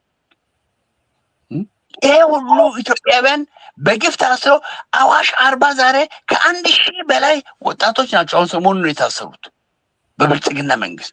እዛ አንድ ዳቦ በቀን እየተሰጠ አሸዋ ላይ እያንከባለሉ መከራና ስቃይ ያሳያሉ። ለዚህ ነው አሁን መሬት ላይ ያሉት በተለይ የተቋሙ ፋሲሊቴተሮች፣ ይሄ አመቻቾች፣ መፍትሄ አፈላላጊዎች፣ ኮኦርዲኔተሮች፣ ምሁራኖች ትልቅ ስራዎች መሬት ላይ እየተሰሩ አሉ። እዛ ላይ የትጥቅ ትግሉና ይሄ የፖለቲካ ድርጅት ሲቪክ ማህበራትና ምሁራኖች መቀናጀት አለባቸው። ሀገር በአንድ ጎሳ አይመራም። ካሁን በኋላ በአንድ ብሔር አይመራም። በአንድ የታጠቀ ኃይል ሀገር አይመራም። ልዩና ሀገሪቷ ውስጥ አሁን የታጠቁ 7 ከፍተኛ የታጠቁ አካላት እንዳሉ በቂ መረጃ አለኝ። እነዚህም ሁሉ መነጋገርና መወያየት ሁሉም መነጋገርና መወያየት አለበት። ለዚህ ነው ብሔራዊ ውይይት ከምንም ነገር በላይ ይቀድማል። አሁን አንዳንድ ግለሰቦችም እኔ ካለኝ ከታሪክ ትምህርት አኳያ ነው ይሄን የምገልጸው። ብሔራዊ ውይይት እነ ደቡብ አፍሪካ እነ ጋና አክራ የዳኑት በብሔራዊ ውይይት ነው። ከብሔራዊ ውይይት በኋላ ብሔራዊ እርቅ ነው። ከዛ በኋላ ምንድነው? ብሔራዊ መግባባት ነው። ሀገሪቷ ላይ ወደ ትራንዚሽን ጀስቲስ ሀገሪቷ ትሄዳለች። ትራንዚሽን ገቨርንመንት ትሄዳለች። ወደ ሽግግር መንግስት ሀገሪቷ ትሄዳለች። አሁን መሬት ላይ ትልቅ ስራ እየሰሩ ወንድሞቻችን እንዳሉ የፖለቲካ ድርጅቶች፣ የነጻነት አርበኞች፣ ታጋዮች ትልቅ ሚና እየተጫወቱ ከሰሜን እስከ ደቡብ ከምስራቅ እስከ ምዕራብ አሉ። እነዚህ አስተባባሪ ኮሚቴዎች፣ እነዚህ መፍትሄ አፈላላጊዎች፣ ፋሲሊቴተሮች መሬት ላይ አሉ። ይህ እነዚህ ጥናቶች ሁሉ አብዛኞቹ ተጠናቀዋል። ወንጀለኛው ማን እንደሆነ፣ የሀገርና የህዝብ ሀብት የዘረፈው ማን እንደሆነ፣ የንጹሐንን ደም ያፈሰሰው እነማን እንደሆኑ፣ በጦር ወንጀል እነማን እንደሚጠየቁ ጥናቶች እንዲሁም አብዛኞቹ ወደ ውጭ ሁሉ ተልከዋል። እኔ አንዳንድ ነገሮች እንደምረዳው ማን ነው የሀገሪቷ ላይ የንጹሐንን ደም ያፈሰሰው? ታርጌት አሁን ለመሸፋፈን የሚደረገው ሩጫና ጥገናዊ ለውጥ የሚፈልጉ ሰዎች አሉ። ኢምፖሲብል። ኢትዮጵያ መሰረታዊ ራዲካል ቼንጅ ነው፣ ለውጥ ነው የሚያስፈልጋል። አይ ብልጽግናም ግማሽ 25% ለሱ እንስጠው። ልክ አሁን ብልጽግና እኮ በምርጫ እንደሚያታልለው ነው። የተወሰነ ጠብ ቀለብ የሚሰፈርላቸው አንዳንድ ድርጅቶች አሉ፣ ራሱ የፈጠራቸው ሰዎች አሉ፣ ጉርሻ የሚጣልላቸው አሉ። ሀገር ጎበዝ በጥቅማ ጥቅም የሀገር ህልውና አይገዛም። የነጻነት ጥያቄ በፍሪፋሪ በመጣል አይገዛም። ነጻነት፣ ፍትህ፣ መብት ይጠየቃል እንጂ አይለመንም። እንካ ተብሎ ደጅ በመጥናት አይደለም። ስለዚህ መሬት ላይ ያሉት አስተባባሪ ኮሚቴዎች እጅግ በጣም አሁን ሀገሪቷ ላይ መሬት ላይ መተረማመስ እንዳይፈጠር ይሄ ሰውዬ አምልጦ እንኳን ሩጦ ቢሄድ ሬዲ የሆኑ ሰዎች አሉ። መተረማመስ እንዳይፈጠር፣ ሌላ አምባገነን መንግስት እንዳይመጣ፣ ሌላ ደግሞ ሀገሪቷ በአንድ ጎሳ በአንድ ብሔር እጅ ወድቃ መከራና ስቃይ እንዳታይ፣ ወይንም እንደነዚህ ብልጣብልጥ አንዱ ደግሞ ሩጦ መጥቶ ሀገሪቷ ላይ ርዕሰ ብሔር ሆኖ ደግሞ ቁጭ ብሎ ሌላ መከራና ሌላ ስቃይ እንዳናይ አስተባባሪ ኮሚቴዎች፣ ፋሲሊቴተሮች፣ መፍትሄ አፈላላጊዎች መሬት ላይ ያሉት ትልቅ ኃላፊነት እየሰሩ ነው። ወንድሞቻችን የነጻነት አርበኞች፣ ታጋዮች፣ ፋኖዎችም ህልውናቸውን ለማስከበር የሚያደርጉት ነገር አሁን መቀናጀት አለበት። ጊዜው ዛሬ ነው። ሀገሪቷን የምናድነው በዚህ ነው። በውጭ ሀገር ያለነው እኛ ድጋፍ ሰጪዎች ነን። ሞራል ሀገርና እነዚህም በፋይናንስ በሞራል መደገፍ ነው። ነጻነትን እንካ ብሎ የሚሰጥ ማንም የለም። 280 በላይ የአማራ ልጆች እነ መስከረም አበራ እነ አቶ ታዲዮስ ታንቱ እውነት ምን አይነት መከራ ነው ዛሬ እያዩ የሚገኙት? እነ አቶ ያሬድ እነ ዶክተር ሰለሞን እነ ዶክተር ካሳ ተሻገር ምን አይነት መከራና ስቃይ ነው ዛሬ የሚገኙ? አዋሽ አርባ እኮ ከ1000 በላይ አሉ። አሁን ሰሞኑን ተይዞ መከራ በዛ አሸዋ ላይ እያንከባለሉ ያሉት። በአዲስ አበባ 36 አፈና እስር ቤቶች አሉ። በቂ መረጃ ይሄ ያለ በአዲስ አበባ አዳነች የምታስረው፣ አብይ የሚያስረው፣ ብርሃኑ ጁላ የሚያስረው፣ ጌዲዮ ጢሞቴዎስ የሚያስረው አፈና 36 እስር ቤቶች አሉ በአዲስ አበባ በስውር የተቋቋሙ። እዛ ውስጥ ሁሉ ወንድሞቻችን ዛሬ መከራና ስቃይ ያሉ። እኛ በውጭ ሀገር ያለው የኛ ድክመት ያለ መሰባሰባችን ነው እና ህዝብን የምናድነው በተናጠል አይደለም። የተናጠል ጉዞ የትም አያደርሰንም። መሬት ላይ ዛሬ ትልቅ ስራ ነው እውነት። እነ ሀባም እነ ህብር ኢትዮጵያ እነ ኮከሱ ሁሉ አሁን የሚያደርጉት እንቅስቃሴ ይሄ አንድ ሀገር አንድ ህዝብ ብሎ የሚያደርጉት ትልቅ እንቅስቃሴዎች አሉ። የታሰሩ የፖለቲካ እስረኞች ይፈቱ ብለው ዲማንድ ቦይኮት ሊያደርጉ ከምርጫ ሁሉ ይችላሉ። ስለዚህ እናት ሀገራችንን የምናድነው የሁላችንን በመሰባሰብ ነው። ጊዜው አሁን ነው። ይሄ ጊዜ እኛን ካመለጠን እንደገና ሀገሪቷ ለ5 የመከራ ዓመት እልቂት እንዴት ነው? ከዚህ የከፋ ችግር ይመጣል እኮ። አስክሬኒ እንዳይገባ ተብሏል ኢትዮጵያ ውስጥ። ከዚህ በላይ ብሔራዊ ውርደት ለኛ የለም ነው። ከዚህ በላይ ብሔራዊ ውድቀት ለኛ የለም ጎበዝ። እንደዚህ አይነት በዓለም ላይ ሀገር የለም። ስለዚህ መሬት ላይ ትልቅ ስራዎች እየተሰሩ እንዳሉ በወንድሞቻችን እረዳለሁ። በቂ በርካታ ነገሮችም እንዳሉ እረዳለሁ። ግን አሁን ኮኦርዲኔት መሆን አለበት። ከውጭው ጋር ትግሉ መቀናጀት አለበት። ሁላችን ወደ አንድ ማዕከል መሰብሰብ አለብን። ለንደን ላይ መሰብሰብ አለብን። ፍራንክፈርት ጀርመን ላይ ሁላችን መሰብሰብ አለብን። ዋሽንግተን ዲሲ ወይ ቨርጂኒያ ላይ ሁላችን መሰብሰብ አለብን እኮ ጎበዝ። 600,000 በአንድ ከተማ አለ። 80,000 ኢትዮጵያዊ በአንድ ከተማ አለ። ምንድን ነው የምናደርገው? ስለዚህ ሀገር ደግሞ በአንድ ግለሰብ በተወሰኑ ግለሰቦች አይደለም፣ የሁላችንም የጋራ። አሁን የሽግግር መንግስት እንዴት ይመረጣል? የህዝብ ጥያቄ መሆን አለበት እኮ። መሬት ላይ ጠይቀዋል። አሁን እኮ የፖለቲካ ድርጅቶች ጠይቀዋል፣ ህዝቡ ጠይቋል። በአደባባይ ሰላማዊ ሰልፍ ወጥቷል። በየቦታው ህዝባዊ እምቢተኝነት እየተነሳ ነው። ስለዚህ የኛ መሰባሰብ፣ የኛ ወደ አንድነት መምጣት ኢትዮጵያን ከውርደትና ከውድቀት እናድናለን። በሚቀጥለው ለ1 ደቂቃ አስተያየት ያቀርባለሁ። እጅግ በጣም አመሰግናለሁ። ተፈሪ አሁን ባለው በሱ በተናገረው አስተያየት ጨምረህ ያንተንም እድል ለአንተ ነው። ጥሩ እሺ።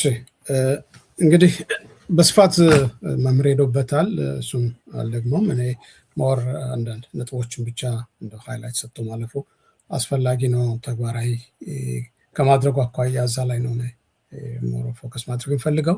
አሁን ፍትህ ያስፈልጋል። ስለዚህ ፍትህ ማስፈን፣ መግባባት፣ ብሔራዊ መግባባትን ማስቀደም ያስፈልጋል። ስለዚህ ይሄ ደግሞ በተጠለፈ እና በአንድ ስርዓቱ በሚፈልገው አይነት ሳይሆን ሁሉንም ህዝብ ባሳተፈ የጋራ በሆነ ሸንጎ የጋራ በሆነ ሁሉም በሚወከልበት አይነት አግባብ መሰራት ይኖርበታል። ይሄ ጥረት ሊደገፍ የሚገባው ነው ብዬ አስባለሁኝ። ከዛ ውጭ ብሔራዊ መግባባት ሳይኖር ብሔራዊ የሆነ አገር ብሔራዊ የሆነ ስርዓት መፍጠር አይቻልምና ነው። ከዚህ አንጻር እኔ አሸናፊ የሌለው ይሄ ጦርነትን ወደ ሁሉም አሸናፊ ወደሚሆንበት የስርዓት የሽግግር ስርዓት ሊያስኬድ የሚችል አንዱ መነሻ ሀሳብ ይሄ ነው። ከዚህ ነው የምንነሳው ብዬ አስባለሁ። ስለዚህ በዚህ ሂደት ውስጥ የህዝቡ ወሳኝነት ሚና አለው፣ ባለሙያው በዚህ ወሳኝነት ሚና አለው እና ይህን ጦርነት ሁሉም ይህን ስርዓት የሚያሸንፍበት የጋራ የድል መድረክ ሆኖ እንዲደመደም ማድረግ ያስፈልጋል እና ስለዚህ አንዱ ከሌ ሳይሆን ሁሉም በአሸናፊነት የሚወጣበት ሂደት መፈጠር አለበት እና አንዱ እሱ ነው እና ይሄ ጅማሮ መጠናከር አለበት። ሌላውን ስርዓቱን ማስወገድ ህዝብን ማጥቃት አለመሆኑን ሁሉም እንዲያውቀው ያስፈልጋል። በትጥቅ ትግል ላይ ህልውና ትግል እያደረጉ ያሉት ስርዓቱን የሚያስወግዱት አንዱን ለማጥቃት ሳይሆን ሌሎችን ሁሉንም ለማክበርና ለጋራ የምትሆን ሀገር ለጋራ የሚሆን ስርዓት ለመፍጠር የሚደረግ መስዋዕትነት መሆን አለበትና በዛ አውድ ሁሉም መታየት ይኖርበታል። ሁሉም የሚታገለው ለዚህና ለዚህ ብቻ መሆን አለበት ብዬ አስባለሁኝ እና እንግዲህ ከአማራ አኳያ አማቀው ይህንን ሀሳብ ነው። ለሁሉም የሚሆን የሽግግር መድረክ ማዘጋጀት ያስፈልጋል አሁን መምህር እንዳለው። ስለዚህ የትጥቅ ትግሉም ሆነ የፖለቲካ ትግሉ የሲቪክ እንቅስቃሴውም ለጋራ ሁሉን አሸናፊ ለማድረግ እስከሆነ ድረስ ለሁሉም የሚሆን የሽግግር ውይይት የሽግግር መድረክ መዘጋጀት ይጠበቅበታል እና በዚህ ዞሮ አሁን የባለሙያው ሚና ነው አሁን ሞር እየተፈለገ ያለው። ምክንያቱም ሁሉም ታጠቀ ኃይል ነው ያለው። ይህንን ከዚህ ሊወጣ የሚችልበት ስልት የመንደፍና የጋራ ተግባቦት እንዲፈጠር የማድረግ ሁሉንም ሊያቅፍና ሊያሳትፍ የሚችል ሁኔታዎችን ማመቻቸትና ለዛ ምንድነው አሳታፊ የሆነ መድረክ መፍጠር ያስፈልጋል እና እሱ ላይ ነው እንግዲህ ትኩረት መስጠት ያለበትና ማን የሚለው አሁን የተጀመረው ነገር በእርግጥ ይሄ ስርዓት ይሄ መንግስት ይህንን መሬት ላይ ያለው ለዚህ አይነት እድል ይሰጣል ወይ? እሱ አብሮ መታየት መጠናትም ያለበት ይመስለኛል። እንዴት አይነት ተጽዕኖ መፍጠር ይቻላል የሚለው አብሮ መታየት ያለበት ተጽዕኖ ፈጥሮ ወደዚህ አይነት ህዝባዊ ወደሆነ ሀሳብ ህዝባዊ ወደሆነ መድረክ መመጣት አለበት። የጋራ የሆነ ፍትህን የማስፈን እንደ መሸጋገሪያ እውነትን የማውጣት በእውነት ላይ የተመሰረተ በእውነተኛ ትርክ ላይ የተመሰረተ ብሔራዊ መግባባትና እርቅን መፍጠር ያስፈልጋል። ይሄ ከበቀል መውጣት፣ ፍትህን መፈለግ፣ ይቅርታ እና ተጠያቂነትን ማስፈን ያስፈልጋል። ከዛ አኳያ ይህን መሰረት ያደረገ ሀሳብና እንቅስቃሴ ነው መደረግ ያለበትና ሌላው እንግዲህ የፍትህን ሚዛን በጠበቀ መንገድ ፕሮሰሱ መካሄድ አለበት ብዬ አምናለሁ። የተጠያቂነትና ፍትህ ሚዛን ሊኖር ይገባል። መታለፍ የለበትም፣ መታሰብ ያለበት ነው፣ ቅድሚያ መስጠት ያለበት ነውና በዚህ መካከል ተጠያቂነት አለ፣ የማህበራዊ ፍትህን ማስፈን አለ እና ከዛ ባለፈ እውነትን የመውጫ መንገድ ማድረግ ያስፈልጋል። እውነት ላይ ቆመን ነው የምንግባባውና የምንተማመነው። ስለዚህ እንዳንተማመን ተደርጓል። አንዱ በአንዱ ላይ ጠላት ተደርጓል። ስለዚህ እውነተኛ ነገር ይዘን ከመጣን በእውነት ሀሳብ ላይ በእውነተኛ የፖለቲካ አካሄድ ላይ በእውነተኛ ውይይት የምናደርግ ከሆነ እውነት አርነት ያወጣል እንደሚል እውነተኛ ውይይት፣ እውነተኛ ምክክር፣ እውነተኛ ምንድነው የትግል እንቅስቃሴ ማድረግ ያስፈልጋል። አገርንም ለማዳን ሁሉንም አሸናፊ ለማድረግ ለሁሉም የምትሆን የሚሆን ስርዓት ለመፍጠር ማለት ነው። ሌላው ይሄ ከበቀል ፖለቲካ መውጣት ያለብን ይመስለኛል። እሱ ብዙ ተምረናል፣ እዚህ ደርሰናል። እንደዚሁ የተፋጃና እየተባላን መሄድ የለብንም። ከዚህ እስካልወጣን ድረስ ደግሞ አሁን የጋራ የምናደርገው መግባባት ብሔራዊ እና ብሔራዊ መግባባትን መፍጠር አንችልም። ስለዚህ ይሄ እንደ ስትራቴጂካዊ ስጋታችን አንዱ እሱ በመሆኑ በቀልን መተው ከዚህ በቀል መውጣት የምንችልበት ስልት በጣም አስፈላጊ ይመስለኛል። ብዙ መሰራት ያለበት እሱ ላይ ነው። እዚህ ጋር ትልቅ ጥንቃቄ ያስፈልጋል። ምክንያቱም በትግል ወጥ የነበረ ቁጣ ወደ በቀል ካመራ ደግሞ አዲሱን ስርዓት የድሮውን ስርዓት ገልብጦ ሌላ ችግር ሊፈጥር ስለሚችል ይህንን አብሮ ታሳቢ ማድረግ ያስፈልጋል ብዬ አስባለሁ። ስለዚህ የጥበብን መንገድ መከተል ያስፈልጋል እና ዘዴኛ መሆን ይኖርብናል ብዬ አስባለሁ። ከዚህ አንጻኛ እንደ በደልን መርሳት ሳይሆን በደልን በፍትህ የማከም በፍትህ አጥር ውስጥ በደልን የማስቀመጥ ነገር ቢኖር መታሰብ አለበት መኖር አለበት ብዬ አስባለሁ። ፍትህ በበቀል ስሜት ከተመራች አሸናፊዎች ፍርድን አሸናፊ ራሱ ምንድነው አሸናፊ ፍርድ መሆን አለበት ማለት ነው። ማሸነፍ ያለበት እውነት ነው። እውነት በፍርድ ሚዛን ላይ ተቀምጣ ፍትህን ማስገኘት አለባት እና ይሄ ሁላችንም ሊያግባባን የሚችል እሳቤ እዚህ ላይ መመርኮዝ አለበት ማለት ፈልጋለሁ። ይሄን ካልኩ ይበቃኝ ይመስለኛል ከጊዜ አንፃር።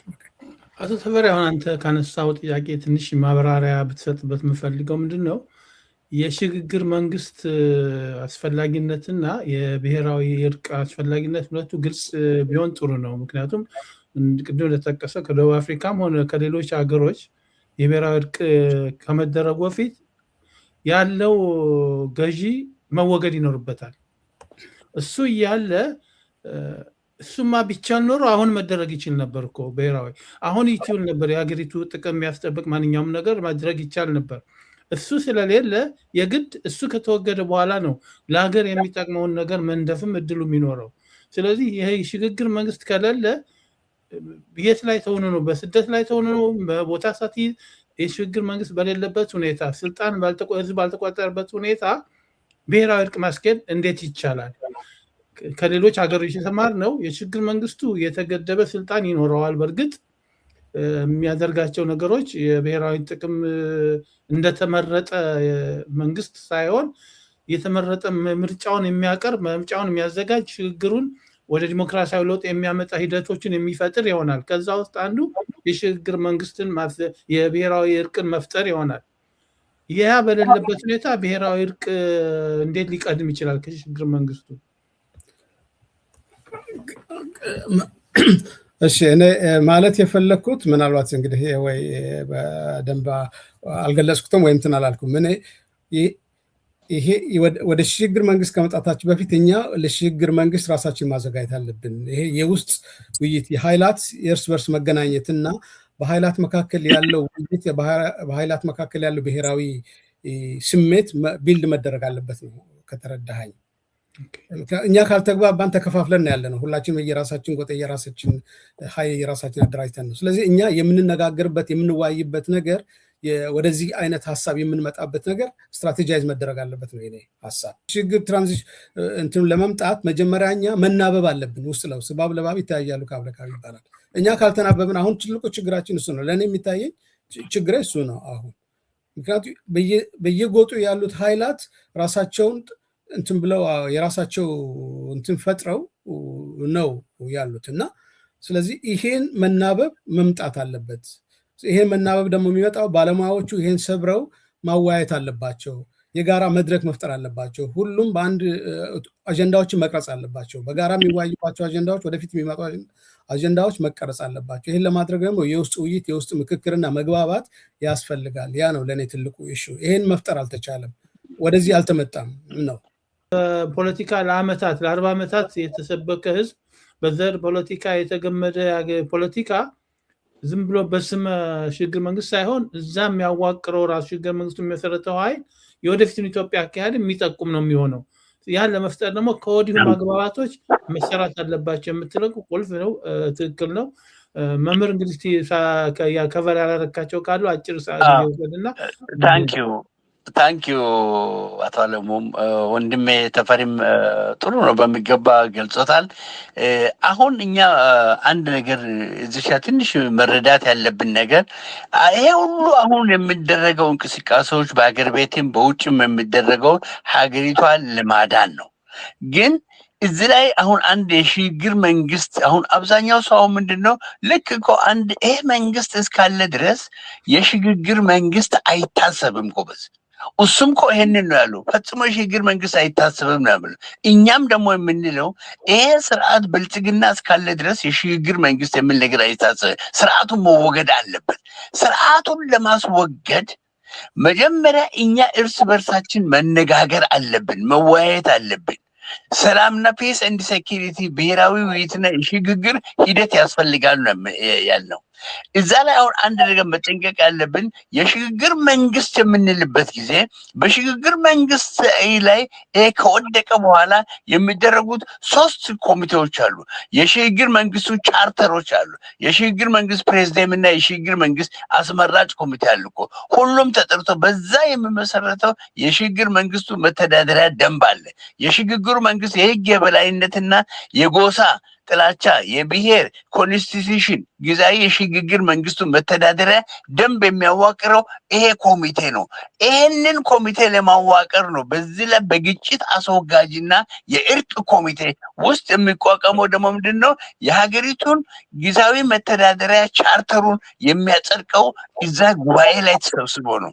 ስለዚህ ሀገሪቷ ላይ ይሄንን ነገር ወደዚህ ደረጃ ኢትዮጵያ ወደ ሽግግር ከመሄዷ በፊት ብሔራዊ አስተባባሪ ኮሚቴዎቹ አሁን መሬት ላይ እየተቋቋሙ ነው ያሉት፣ እየተናበቡ ነው ያሉት።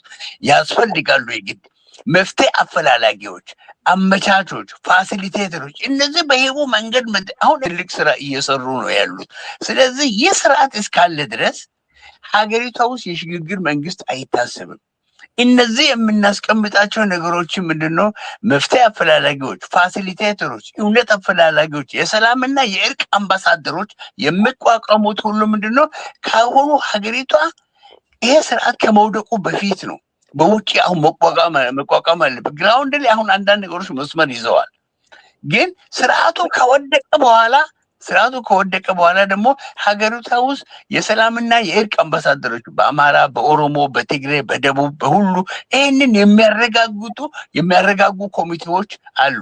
በዚህ ላይ ደግሞ ምንድነው ሀገሪቷ ውስጥ በፍትህ አልባ ለፈሰሰው የንጹሐን ደም ለተዘረፈው የሀገርና የህዝብ ሀብት ደግሞ አስተባባሪ ኮሚቴዎችና ቅሬታ ተቀባይ ኮሚቴዎች ይዘጋጃሉ። ይሄ ከታሪክ ትምህርት አኳያ ነው ይሄን የሚገልጸው። ስለዚህ እኛ መጀመሪያ አሁን እዚህ በውጭ ላይ ለውይይት ፈቃደኛ ነው። ወደ አንድነት እኛ እንምጣ። በአንድነት ማዕከል ውስጥ በአንድ አምብሬላ ውስጥ እንግባ፣ እንወያይ። እነዚህ ነገሮች ሁሉ ይፈጠራሉ። መሬት ላይ አሁን ውድ ህይወታቸውን እየገበሩ ያሉ እኮ ያለ ማብራት የሚታገሉ ወንድሞቻችን አሉ። የፖለቲካ ድርጅቶች አሉ። የነጻነት አርበኞች አሉ እኮ ከሰሜን እስከ ደቡብ ከምስራቅ የሚታገሉ አሉ። ስለዚህ ይሄ የሽግግር መንግስት ቻርተሩ መተዳደሪያ ደንቡና የሰላምና የእርቅ ኮሚቴዎች ከኋላ ይደርሳሉ። ግን ስርዓቱ ከመውደቁ በፊት የሚቋቋሙ ኮሚቴዎች 5 አሉ። ስርዓቱ ከወደቀ በኋላ ደግሞ ጥቁ አባላት አሉ። እነዛንም ደግሞ የሚያረጋጋ አካል አለ። ስለዚህ ሁላችንም እንሰባሰብ፣ እንገናኝ፣ እንነጋገር። መወያየት ከምንም ነገር በላይ እጅግ በጣም አቶ አለሙም ወንድሜ ተፈሪም አመሰግናለሁ። ታንክሰማቸው። እሺ መዝጊያውን አቶ ተፈሪ ላንተ ብሰጥህ መጨረሻ እንደሚሆን ላንተ መስጠት ፈልጋለሁ። እሺ በጣም አመሰግናለሁ። እንግዲህ አሁን የኃይል ሚዛኑን በደንብ መፈተሽና ማየት ያስፈልጋል። አሁን ካለው የቀጠናውም የአካባቢውም ሁኔታ አንጻር። ስለዚህ ይሄ ፍጹም ወታደራዊ የሆነ እንትን ነው ያለው እና እናውቃለን። ከዚህ አንጻር እንደው ፈጠን ብሎ መስራት ያለባቸው ስራዎች እንዳሉ ሁላችንም እንረዳለን እና ወደ ቀጣው የስራ እንቅስቃሴ ለመግባት ወደ ቀጣው ምክክርም ይሁን ወደ ቀጣው የትግል ትስስርና ለመግባት እና አገራዊ ኃይል ሆኖ ለመውጣት የባለሙያውና የምሁራኖቹ ድርሻ ከፍተኛ ነው ብዬ አስባለሁ። ስለዚህ ምሁራኖች አሁንም በጀመሩት መንገድ ጠንክረው መቀጠል ይኖርባቸዋል። ለዚህ መዘናጋት የለባቸውም። የሁሉንም ቅንጅት የሚፈልግ ወቅት በመሆኑ ማለት ነው። ስለዚህ አስቻ ሁኔታዎችን ከመፍጠር አኳያ እያንዳንዱ ተቋማት ኦፊሻልም የሆነ ምክክር ማድረግ ያስፈልጋል። አንዳንድ ጊዜ ደግሞ በውስጥ ከታጋይ ኃይሎች ጋር በሚደረግ ግንኙነት ሁለቱንም የማስተሳሰር ስልት መከተል የሚያስፈልግ ይመስለኛል እና ኮር ግሩፕ ወደፊት መምጣት አለበት እና ደፍሮ ይህ ኮር ግሩፕ ሁሉንም ስራ ሊሰራ የሚችል እንደ ሁኔታው ማለት ነው። መሬት ላይ ያለውንም ፖለቲካው ሊያሰራ በሚችልበት ደረጃ በውጭ ያለውንም እንደዚሁ የውጭውና የውስጡን ማስተሳሰር በይፋ የሚሰራውና ይፋ ባልሆነ መንገድ ደግሞ የሚሰሩ ስራዎችን ለይቶ ማስቀመጥና ጠንክሮ መስራት ስራዎችን በየሙያው እና በየልምዱ ተከፋፍሎ መስራት ያስፈልጋል። በዚህ ላይ የሁሉንም ቁርጠኝነት የሚጠይቅ ስራ በመሆኑ በተለይ ባለሙያው ገለልተኛ ሆኖ ከማየትም ከፍርሃት ቆፈንም ወጥቶ አሁን አገር በማዳኑ ትግል ላይ መረባረብ ይኖርበታል። ተቋማቱ ደግሞ ይህን እንቅስቃሴ ለመደገፍ ከምንጊዜው በላይ ዝግጁ መሆን ያለባቸው ይመስለኛል እና እንደ ዓለም አቀፍ ትስስር የመፍጠር ዓለም አቀፍ መድረክ በመፍጠር ትግሉንም ህዝቡንም አባሎቻችንን በማስተባበር በኩል ደጀን እና አጋር ሆነው የሚታዩበት ጊዜ ነው ብዬ አስባለሁ። በዚህ ላይ ሁሉም ያቅሙን ሊረባረብ መልካም ነው። አመሰግናለሁ። መምህር ደምሴው፣ አቶ ተፈሪ ይህን ተሞክሯችሁን ስላካፈላችሁን በተለይ በወቅታዊ ሁኔታ ላይ በመገኘት ይህን ትልቅ የሆነ ልምድ ስላካፈላችሁን በጣም ነው የማመሰግነው። በእርግጠኛ ነኝ በቅርብ ደግሞ በሌሎች ርዕሶች ላይ ተገናኝተን እንደዚሁ ተመሳሳይ ውይይት እናደርጋለን ብዬ ነው የማምነው። እስከዛው ደህና ሁኑልኝ። እጅግ በጣም እናመሰግናለን። እግዚአብሔር ይስጥልን። በጣም ከልብ እናመሰግናለን። ሰላም። ኢትዮ ጠያቂ ፕሮግራም ተከታታዮች እንግዲህ ይህንን ድንቅ የሆነ ውይይት ተከታትላችኋል። በተለይ በሀገራችን ሁኔታ ላይ አሁን ብዙዎቹን እያወያየ ያለና ሀገራችን መፍትሄ ለመፈለግ ሁሉም የበኩሉን በየቦታው የሚችለውን ያህል እያደረገ እንዳለ ለመረዳት የቻላችሁ ይመስለኛል። እንግዲህ በሌላ ፕሮግራም ደግሞ እንደገና ተገናኝተን ሌላ ፕሮግራም ላይ ተመሳሳይ ተሞክሯቸውን እስኪያካፍሉን ድረስ ደህና ሁኑልኝ። ሰብስክራይብ ያላደረጋችሁ ሰብስክራይብ በማድረግ ገንቢ አስተያየታችሁን በመስጠት ላይክ በማድረግ የበኩላችሁን ተባበሩ። ደህና ሁኑልኝ።